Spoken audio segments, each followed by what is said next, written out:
نحمده ونصلي ونسلم على سيدنا ومولانا محمد رسوله النبي الكريم. بسم الله الرحمن الرحيم.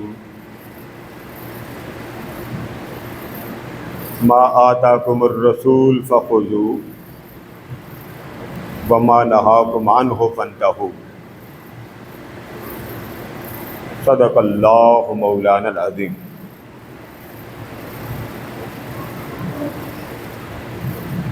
محترم حضرات کرام،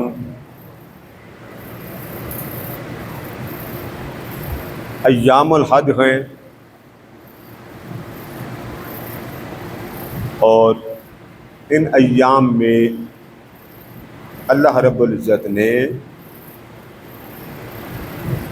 جس طرح حاجی کو حرم کعبہ میں آ کر عبادات اور حج کرنے کا اجر عظیم اور سعادت عظیم ملتی ہے،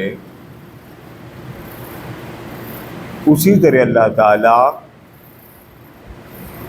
کچھ احوال ایسی نیکیاں اپنے بندوں کو عطا کر دیتا ہے کہ جن اعمال کو فقط نہ زبان ہلانے کی ضرورت، نہ ہاتھ ہلانے کی ضرورت، نگاہ ڈالنے کی دیر ہوتی ہے، اللہ رب العزت اس بندے کو عبادت کا ثواب عطا کرتا. صرف نگاہ، ایک نگاہ بندہ جب ڈالتا ہے تو رب ذوالجلال اس کو اجر ادا کرتا. گزشتہ جمعۃ المبارک میں نے آپ کو انبیاء کا مکہ کیوں آنا ضروری تھا وہ خلاصہ بیان کر کے کہ اللہ پاک کی بارگاہ سے ایک وعدہ ہوا تھا، ہر نبی وہ اپنے زمانے نبوت میں آئے گا، دو دعوتیں دے گا، دعوت اللہ کی اور اپنے نبوت کی، اور ساتھ ہی بتائے گا کہ اے لوگو میں تو تمہیں نبی بن کے دعوت دینے آ گیا ہوں، مگر یہ نہ سمجھنا کہ صرف میں آیا ہوں، ہم سب کے اینڈ پر آمنہ کا لال آئے گا. یہ ہر نبی بتاتا آیا، اور حکم تھا کہ جب وہ آ جائیں گے تمہارا کام ختم، اب مصطفیٰ کا کام شروع ہو جائے گا. یہ میں نے گزشتہ جمعہ مکمل بیان کر دیا، اب اس سے آگے چلتے. کوشش کروں گا حج کا طریقہ بھی آپ کو بتا دوں. یہ بڑا آسان ہے، مشکل نہیں ہے. اب آپ اندازہ کر لیں پہلے بتا دوں یا خطاب کے بعد بتا دوں؟ پہلے آپ بتا دیں جی، کیوں نہ چلیے حج کے بارے میں سن لیں. اقسام وغیرہ کی طرف جانے کی ضرورت نہیں ہے. معروف قسمیں 3 ہوتی ہیں، اور دنیا سے جو حاجی جاتے ہیں وہ حج تمتع کرتے ہیں. تے میم تے عین، تمتع. ذرا لفظ بول لیں، کون سا کرتے ہیں؟ دنیا سے جو حاجی آتے ہیں وہ حج تمتع کرتے ہیں. ہوتا کیا ہے یہ؟ آپ کسی ملک سے جاتے ہیں احرام پہن کے، احرام پہنے بغیر آپ اس مقام سے آگے نہیں جا سکتے. اب آپ حرم کعبہ پہنچ گئے، آپ نے عمرہ ادا کر لیا. عمرے میں 7 چکر ہوتے ہیں، وہیں بیٹھ کے 2 نفل پڑھنے ہوتے ہیں. زمزم پیا اور مقام ابراہیم پہ جا کے 2 نفل پڑھ لیے. وہاں سے اٹھے صفا گئے، صفا سے مروہ، مروہ سے صفا، یعنی پہلا چکر صفا سے شروع کیا اور آخری چکر مروہ پہ جا کے ختم ہو گیا. آپ کا عمرہ ہو گیا. آسان ہے، آسان ہو گیا نا. یعنی کعبے میں جائیں دوڑ لگائیں. اور بڑی عجیب بات ہے، مکہ جائیں اللہ بیٹھنے نہیں دیتا. مکہ جائیں تو اللہ بیٹھنے نہیں دیتا. مدینہ جائے تو حضور چلنے نہیں دیتے. اب دونوں کا فرق دیکھ لے. مدینہ میں جائیں آپ کو کوئی طواف، کوئی بھاگ دوڑ نہیں. مکہ جائیں تو اللہ بیٹھنے نہیں دیتا. کیوں بیٹھا؟ چل طواف کر، چل طواف کر، چل طواف کر، عمرہ کر لے، طواف کر لے، عمرہ کر لے. اور مدینہ جائیں تو مدینے والا چلنے نہیں دیتا. بیٹھ جا، تھک گئے ہیں، بیٹھ جا، تھک گیا. کتنا فرق ہے حضور کو اپنی امت کی محبتوں کا. مکہ والا بیٹھنے نہیں دیتا، مدینے والا چلنے نہیں دیتا. تو 7 چکر کعبہ کے لگتے ہیں. اب یہاں جا کے بہت بڑی غلطی جو لوگ کرتے ہیں، بہت بڑی غلطی، وہ سمجھتے ہیں کہ جب آپ کعبہ کے اندر کسی دروازے سے داخل ہوں گے تو آپ کی آنکھ جھپکنے تک پہلی نظر ہوگی. یعنی کعبہ اول تو باہر دروازوں سے نظر آ جاتا، باب عبدالعزیز سے بھی نظر آ جاتا، باقیوں سے اتنا نظر نہیں آتا. باقی سڑکیں بہت اونچی، یعنی یوں سمجھ لیں وہ ونڈو ہے، کعبہ اس سے نیچے. آپ خانہ کعبہ کے کبھی باہر وزٹ کریں نا تو آپ حیران، ایک جگہ سے سڑک بہت اونچی ہے، وہاں کعبہ 4-5 بار نیچے سٹیپ پہ جائیں تب کعبہ نظر آتا. باب عبدالعزیز سے کعبے کا کنارہ نظر آتا جدھر وہ بہت بڑا کلاک لگا ہوا. آپ نے دیکھا ہوگا نا کیبل پہ یا فلمیں پہ، آپ یوٹیوب کھول لیں تو آپ کو وہ سامنے کلاک نظر آئے گا. تو اس کے نیچے دروازہ، اس کا نام ہے باب فہد بن عبدالعزیز. اس لائن میں 4-5 جو دروازے ہیں وہاں سے کعبہ نظر آتا. اب غلطی پہلے کیا کرتے ہیں، وہ سمجھتے ہیں کہ خانہ کعبہ بس ایسے دیکھا، آنکھ جھپکی، نظر ختم ہو گئی. یہ تصور نہ قرآن مجید میں دیا ہے اللہ پاک نے، نہ حضور نے دیا. یعنی خود گاڑ لینا کہ کعبہ آپ دیکھیں، جبکہ روایات میں آتا ہے کہ جب آپ کعبہ کو دیکھتے ہیں جتنی مرضی آنکھ جھپکی جائے وہ آپ کی پہلی نگاہ، وہ آپ کی پہلی. میں ضمناً وہ حدیثیں بھی ساتھ کوٹ کر دیتا ہوں تاکہ مضمون ملا کے بیان کروں. حج کیسے کرتے ہیں، حالانکہ آج حج کا موضوع نہیں تھا. آپ نے چھیڑا، بابا جن کا جی چلیں حج کریں، چل پڑے. اب حج سمجھ لیں خلاصہ تاکہ کسی کو سمجھانا. اب یہ تو نہیں میں کہتا آپ کاغذ قلم آپ کے پاس ہوگا. آپ میں سے حج جس نے کیا ذرا ہاتھ کھڑا کریں. حج سب نے کیا، جنہوں نے حج کیا ذرا ہاتھ کھڑا کریں. یہ ماشاءاللہ انہوں نے جوانی میں کر لیا. ٹھیک ہے جی. حج کے کل 5 دن ہیں. کتنے دن؟ 5 دن. اور احرام کتنے دن پہننا؟ 2.5 دن. بس 2.5. ظہر کے وقت پہننا 8 کو اور 10 کو ظہر تک اتار دینا. 8 کو پہننا ہے اور 10 کو اللہ.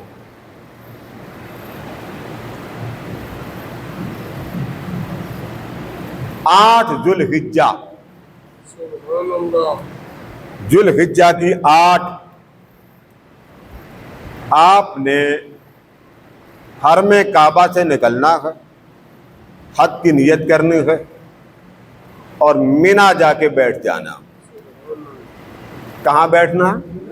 مینا. کون سی تاریخ کو؟ 8 ذوالحجہ. آپ نے مکہ سے حج کا ارادہ کر لیا، مینا میں آ کے بیٹھ گئے. اب آپ فجر پڑھ کے نکلے تھے.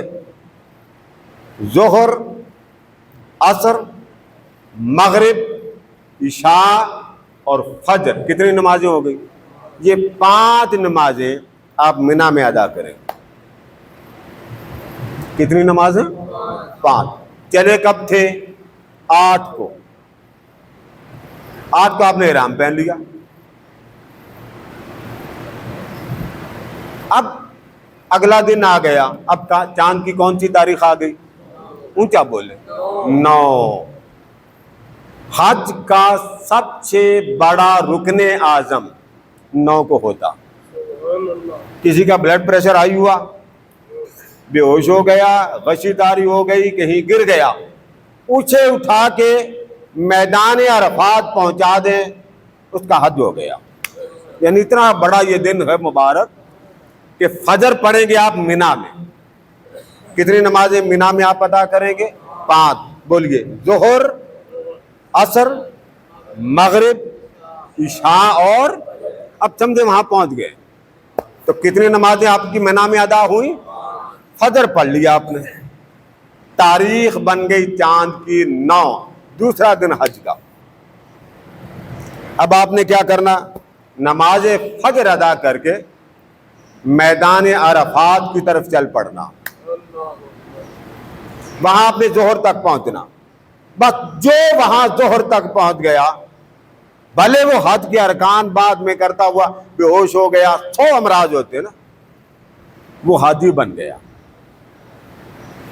اب آپ میدان عرفات پہنچ گئے. میدان عرفات کو میدان عرفات کیوں کہتے ہیں؟ حضرت آدم علیہ السلام حوا کی تلاش میں تھے. انہوں نے وہاں دیکھا کہ سامنے حوا کھڑی ہے، تو جس مقام پر دونوں نے ایک دوسرے کو پہچانا اس مقام کا نام بن گیا عرفات. کیا بن گیا؟ عرفات سے تعارف ہے. آپ کا تعارف کیا؟ عرفات سے عارف ہے ولی کامل. من عرف نفسہ فقد عرف ربہ. یہ پھر عرفات کے لفظ بڑے دور چلے جاتے ہیں. اس مقام پر حضرت آدم کو حضرت حوا نظر آئی، پہچان گئے. وہ حوا اس مقام کا کیا نام بن گیا؟ میدان عرفات. اس لیے اس کا نام عرفات بن گیا. ہوتا کچھ بھی نہیں، یاد آدم کی تھی اور بندے آدم کے ماننے والے کتے ہو گئے. وہاں پر آپ ظہر اور عصر 2 نمازیں اکٹھی پڑھیں گے. کون سے میدان میں؟ میدان عرفات. پھر بولیے میدان. یہ کسی حاجی کو ٹریننگ دے دیں. 8 کو آپ مینا پہنچے، 5 نمازیں آپ نے پڑھی، ظہر، عصر، مغرب، عشاء اور فجر.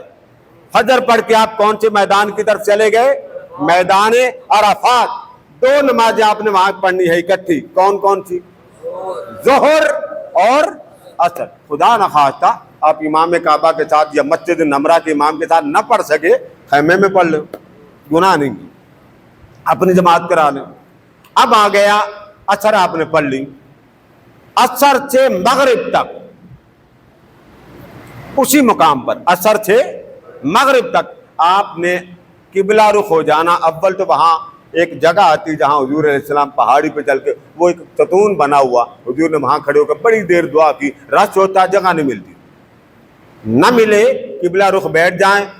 مغرب سورج غروب ہونے تک جی بھر کے رب سے جو چاہو مانگ لو. کیوں؟ آقا نے فرمایا مولا میری دعا قبول کر. فرمایا حبیب مانگیے. عرض کرتے ہیں باری تعالیٰ جو حاجی اپنے لیے جو کچھ مانگے قبول کر. جو حاجی اپنے لیے جو کچھ مانگے قبول کر. فرمایا سونا قبول ہے.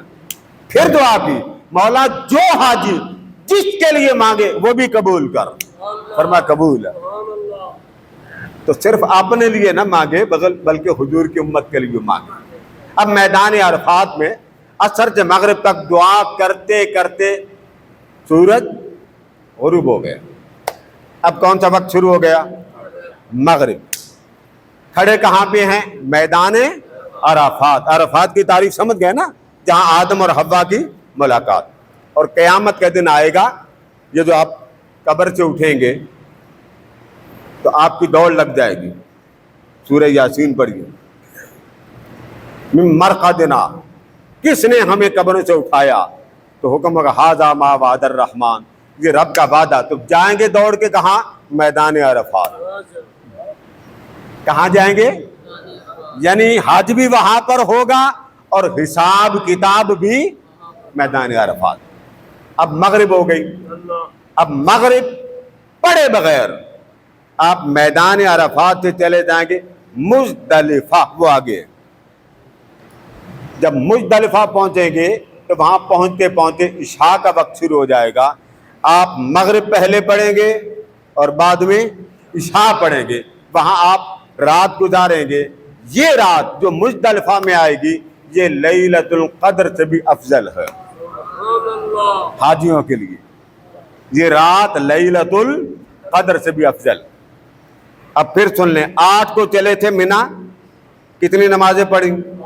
ظہر سے شروع ہوئے اور فجر پڑھ لی۔ فجر پڑھ کے میدان عرفات ظہر سے پہلے پہنچے، ظہر اور عصر پڑھی میدان عرفات میں، میدان عرفات میں عصر سے مغرب تک جی بھر کے مولا کو منایا، مولا راضی ہو جا۔ ایک ولی تھے، وہ کہتے تھے مولا مفت میں تو نے ہمیں پیدا کر دیا، مفت میں معافی بھی دے دے۔ کون سا تو نے ہمیں پوچھا کہ پیدا کروں؟ تو جب سارے کام تو نے مفت کیے تو معاف بھی مفت کر دے، تیرا جاتا کیا؟ یعنی کیسے کیسے ولیوں کی باتیں مولا سے ہوتی۔ مجھے ایک شاہ صاحب کی بات بڑی یاد آئی، اب ضمن پھر لمبی بات ہو جائے گی۔ اب مغرب آپ پہنچے مزدلفہ، جہاں حضرت آدم بیٹھے ہوئے تھے، ایک سائڈ پہ حضرت حوا بیٹھی۔ حضرت آدم کا دل چاہا کہ میں حوا کو ملوں، وہ جو تمنا بنی، امید بنی، کھینچ پڑی، اس کو مزدلفہ کہتے ہیں۔ اسے کیا کہتے ہیں؟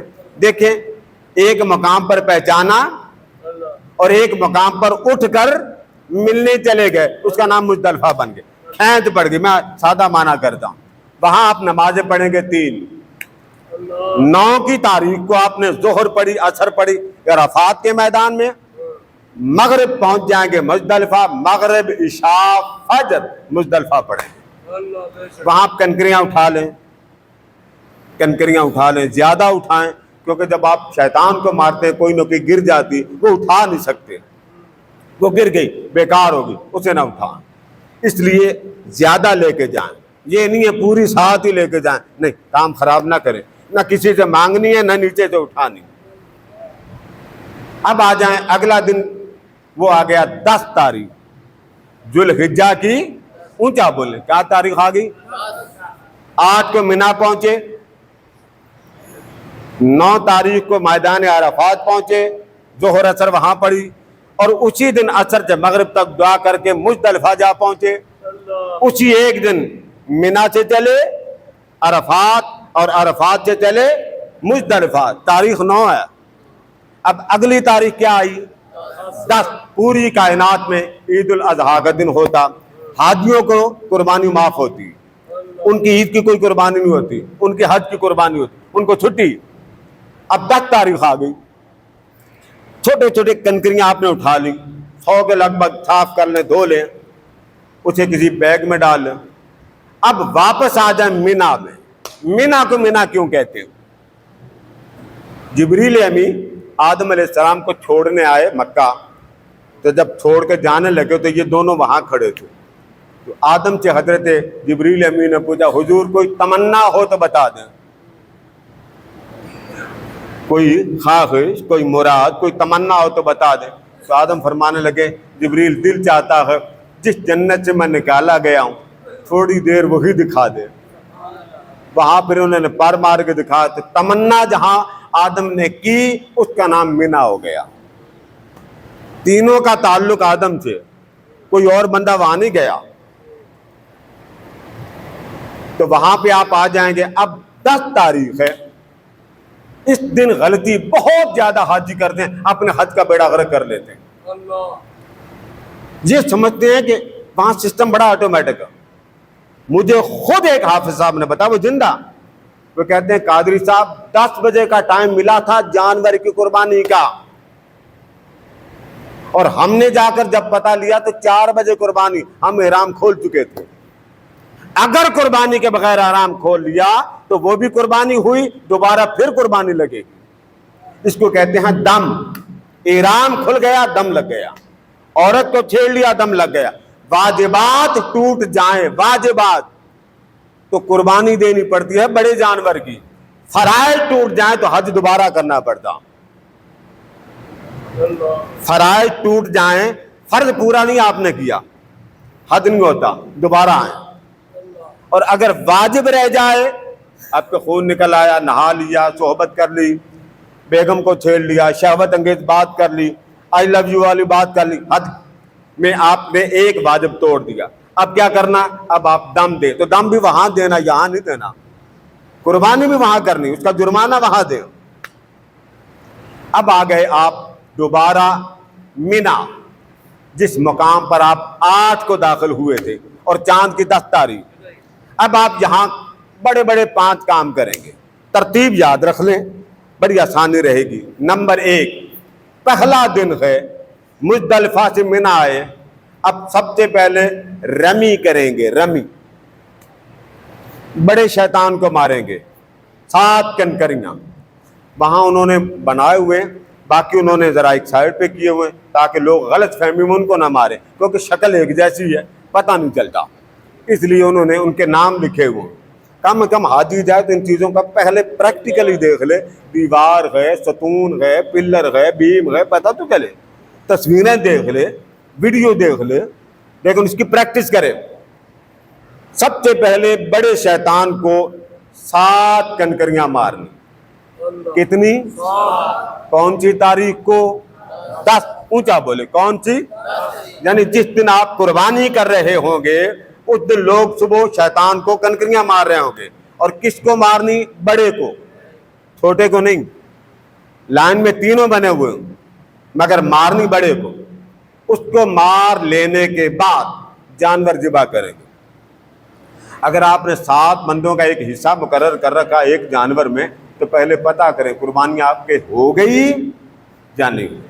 اگر نہیں ہوئی انتظار کریں۔ لوگ بے چینی میں احرام پہلے کھول دیتے، بھائی شکر کرو ہوا لگ رہی ہے، کیا بیماری کیا ہو جاتی۔ ایک آپ نے وہ احرام باندھنا بھی ایک مسئلہ بن گیا۔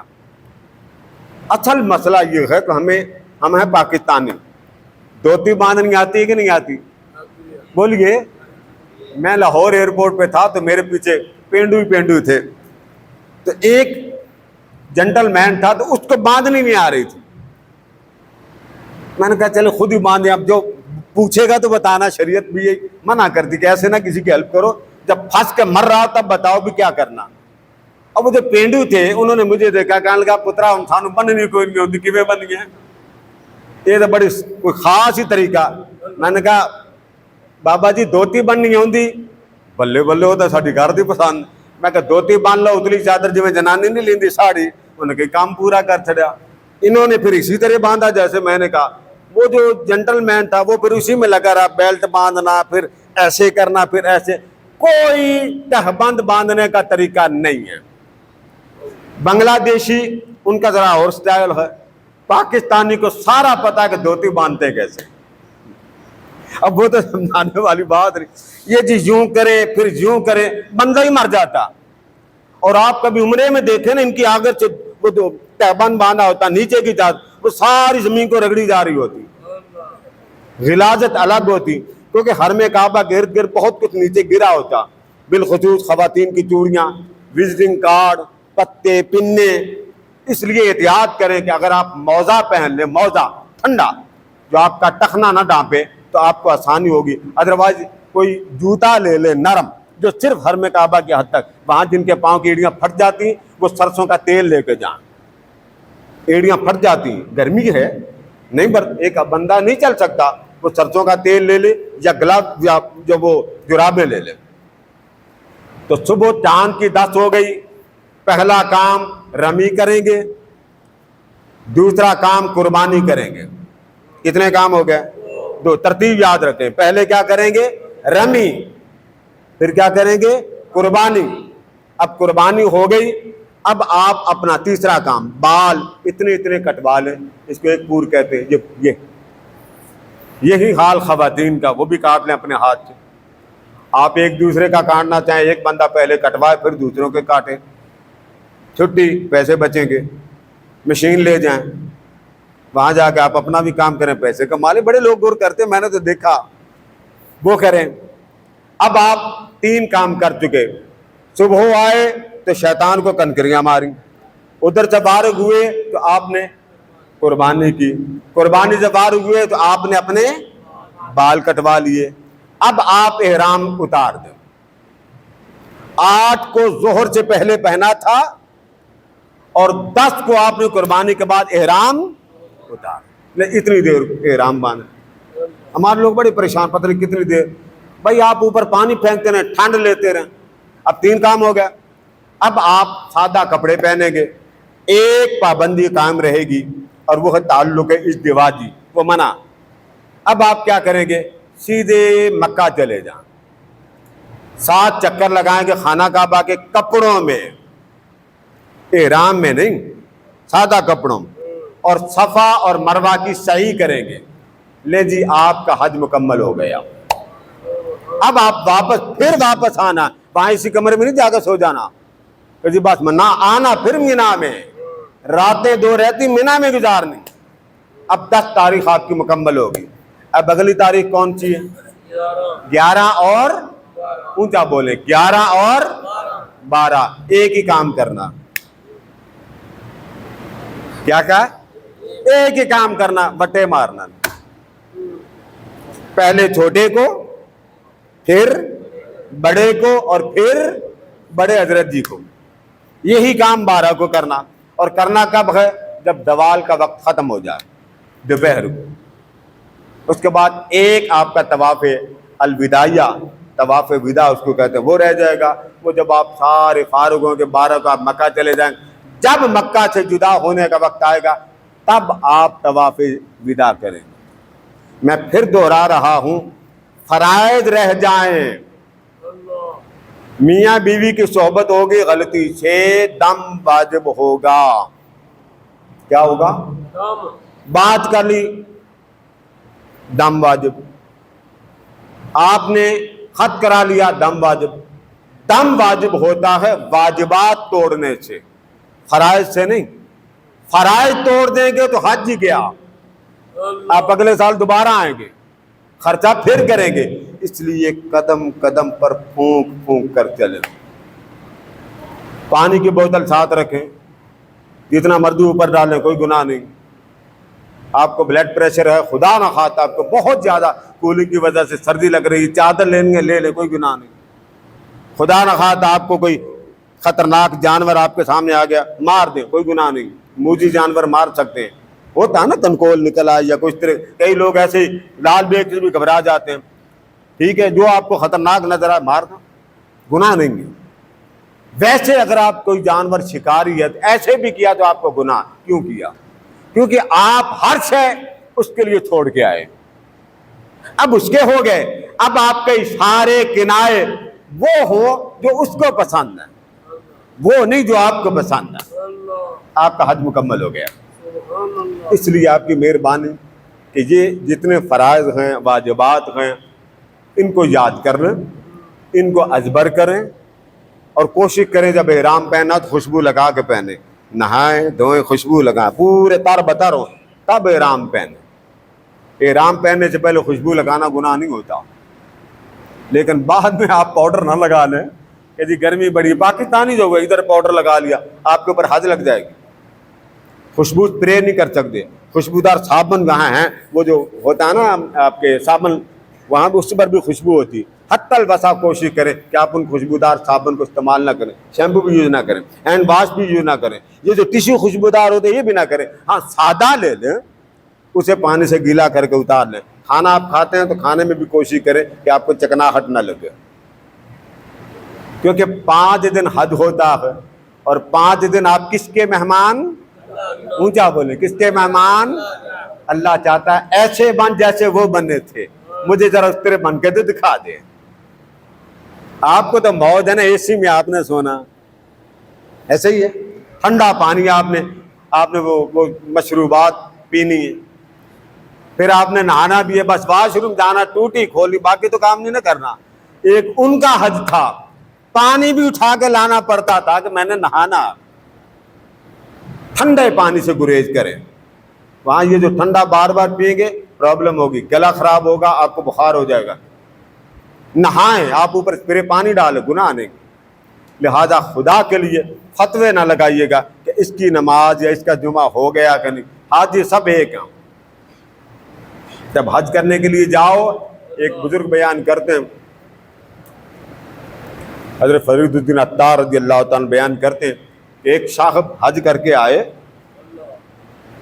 تو ایک ولی کھڑے تھے، انہوں نے سن لیا کہ یہ حج کر کے آیا، تو آپ نے فرمایا حج کر کے آئے ہو؟ ہاں جی میں حج کر کے آیا ہوں۔ فرمایا تجلیات نظر آئی تھی؟ جب رات کو مزدلفہ پہنچے اس کے انوار تجلیات نظر آئی تھیں؟ اس نے کہا جی نہیں۔ نماز پڑھتے ہوئے محویت کا جمال نظر آیا تھا؟ اس نے کہا جی نہیں۔ جب کعبے کو دیکھا تھا تو کعبے والا بھی نظر آیا تھا؟ اس نے کہا جی نہیں۔ فرمایا دوبارہ جا، حج ایسا کر جیسا وہ کرنا چاہتا تھا کہ بندہ مجھے حج کرنے کے لیے منا کے جائے، مجھے میرا جلوہ کر کے جائے، تجھے نظر ہی کچھ نہیں آیا تو حج کس بات کا؟ یہ اولیاء کا حج ہے۔ اس لیے میں ایک روایت کہ جب خانہ کعبہ پر نگاہ ڈالتے ہیں تو حضور علیہ السلام نے فرمایا، امام حسن بصری روایت لائے ہیں، آپ فرماتے ہیں آقا دو جہاں علیہ السلام نے فرمایا النظر الی الکعبۃ عبادت، کہ اگر کوئی شخص کچھ نہ کرے، صرف چوکڑی مار کے کعبہ دیکھتا رہے، صرف چوکڑی مار، بھلے مسجد حرم کعبہ کے باہر سے اس کو نظر آتا تکتا رہے، تو اللہ پاک اس کے تکنے پر بھی عبادت کا ثواب ادا کرتا۔ صرف تکنا، نہ تسبیح، نہ ذکر، نہ فکر، نہ وجد، نہ عبادت، فرمایا صرف دیکھ لینے میں، اور دیکھ لینے میں بھی سن لیں، فرمایا من نظر الی بیت اللہ ایمانا و احتسابا، اگر کوئی شخص کعبے کو بھروسے کے ساتھ، یقین کے ساتھ، اعتقاد کے ساتھ اور ایمان کی تصدیق کے ساتھ صرف دیکھ لے، کیا کر لے؟ صرف دیکھ لے، تو اللہ پاک کیا کرتا ہے؟ غفر لہ ما تقدم من ذنبہ وما تأخر، جو کر آیا ہے گناہ لے کر اس کی بارگاہ میں آیا یا جو بعد میں ہونے والے، اللہ کعبہ دیکھ لینے کے صدقے سارے معاف کر دیتا۔ یہ ثواب کب ہے؟ جب کعبے کو صرف دیکھا، فرمایا سارے ہی پاک اللہ اس کو کر دیتا۔ اب دیکھنا بھی ایسا ہو کہ اس کے دیکھنے سے مولا کو محبت ہو جائے۔ اور آگے کیا فرمایا؟ فرمایا قیام وحشر یوم القیامت من الآمنین، فرمایا وہ بندہ میدان محشر میں آئے گا، ہر کوئی چیخ رہا ہوگا، سزا دے رہا ہوگا، پیاس میں، گناہ کے پانی میں مر رہا ہوگا، سوا نیزے پر صورت ہوگا، مگر وہ شخص جس نے کعبہ کو محبت کے ساتھ، پیار کے ساتھ، حقیقت کے ساتھ، بڑی چاہت کے ساتھ دیکھا ہوگا، رب حکم دے گا فرشتوں اس سے آگ کے میدان محشر کی حرارت نہیں پہنچنی چاہیے، اس کو ایسی ٹھنڈک دے دو جیسے کچھ ہوا ہی کوئی نہیں، وہ امن کے ساتھ جنت میں داخل ہوگا۔ کام کیا کیا؟ صرف کعبہ دیکھا۔ اور دوسری روایت میں ہے آقا دو جہاں علیہ السلام نے فرمایا من نظر الی البیت نظرۃ من غیر طواف ولا صلاۃ کان عند اللہ عز وجل افضل من عبادت سنۃ بغیر مکہ، اگر کوئی شخص صرف کعبہ دیکھ لے، مختصر کر رہا ہوں، اسے پورے ایک سال کا ثواب پتہ کیا عطا کرتا ہے؟ کہ پورا سال اس نے رب کی بارگاہ میں کھڑا بھی رہا ہے اور روزے بھی رکھتا رہا ہے اور اللہ کی راہ میں جہاد بھی کرتا رہا۔ ثواب دیکھے تھی، وہاں تھا من صام ایمانا و احتسابا، کہ جو ایمان کے ساتھ، احتساب کے ساتھ، تصدیق قلبی کے ساتھ روزے رکھے، رب اس کے گناہ معاف کر دیتا۔ فرمایا یہ اس رمضان کی حد تک ہے جہاں رمضان والا کعبہ ہے، اسے دیکھ لو تو وہی ثواب اس کو دیکھ کے مل جائے گا۔ اس کے بعد آخری حدیث سنا رہا ہوں، میرے آقا نے فرمایا اگر کوئی شخص کعبہ کو دیکھ لے تو اللہ تعالیٰ اس کو کیا کرتا ہے؟ خرج من الخطایا کیوم ولدتہ امہ، آقا فرماتے ہیں جب کعبہ دیکھتا ہے نا وہ بندہ، صرف دیکھتا، کیا کرتا ہے؟ اونچا بولی کیا؟ اب یہاں تھوڑی دیر کے لیے میں آپ سے بات کی توجہ چاہتا ہوں، توجہ ہے آپ کی میری طرف۔ حضور نے فرمایا من نظر، جو دیکھے، یہ نہیں فرمایا کہ وہ ٹی وی میں نہ دیکھے، دیکھے تو دیکھنے کے لیے آپ کون کون سی آپشن استعمال کرتے ہیں؟ پکچر، ویڈیوز، موبائل، پھر آپ کا بیٹا بھائی وہ خانہ کعبہ کے اندر ہے اور وہ موبائل میں واٹس ایپ پر آپ کو لائیو لیتا، ایمو پہ لیتا، تو سامنے کیا نظر آ رہا؟ کعبہ. تو حضور نے کیا فرمایا؟ صرف دیکھ لینے والا. پابندی نہیں لگائی. مطلب یہ ہوا کہ امتی اگر کعبہ آپ مسجد قباء میں چلے جائیں، یہ میرا اس سائیڈ پہ درمیان میں تھوڑا سا آج بھی وہ حصہ پھٹا ہوا، آج بھی میں نے دیکھا ہوا. اس کو انہوں نے بڑا کوشش کی، شیشہ پگھلا کے لگایا، پیتل لگایا، لکڑی لگائی، فرنیچر لگایا، بڑا کچھ لگایا، وہ بند نہیں ہوتا. چھوٹا سا سوراخ ہے مدینہ پاک میں. ہوا کیا؟ مدینہ طیبہ جا کے صحابہ کو مکہ یاد آیا. تو صحابہ کے چہرے دیکھ کے حضور نے فرمایا کیا بات ہے؟ عرض کی حضور مکہ بڑا یاد آ رہا. تو حضور نے اپنے دست مبارک سے وہ کھڑکی کھول دی، وہ کھڑکی کھول دی. اب حضور نے جب کھڑکی کھول لی تو حضور نے فرمایا انظروا الی ہنا، یہاں سے دیکھو. کھڑے مدینہ میں. صحابہ فرماتے جب ہم نے سوراخ میں دیکھا کھڑے مدینہ میں تھے، نظر مکہ آ رہا تھا. تو کعبہ دور سے بھی دیکھنا صحابہ کی سنت. آقا نے فرمایا اگر کوئی شخص کعبہ کو دیکھے اعتقاد کے ساتھ، یقین کے ساتھ، محبت کے ساتھ، تو اللہ پاک اس کو اس طرح گناہ سے پاک کر دیتا گویا آج ہی وہ ماں کے پیٹ سے پیدا ہوا. اللہ پاک ہمیں وہ سعادت نصیب فرمائے. وما علینا الا البلاغ.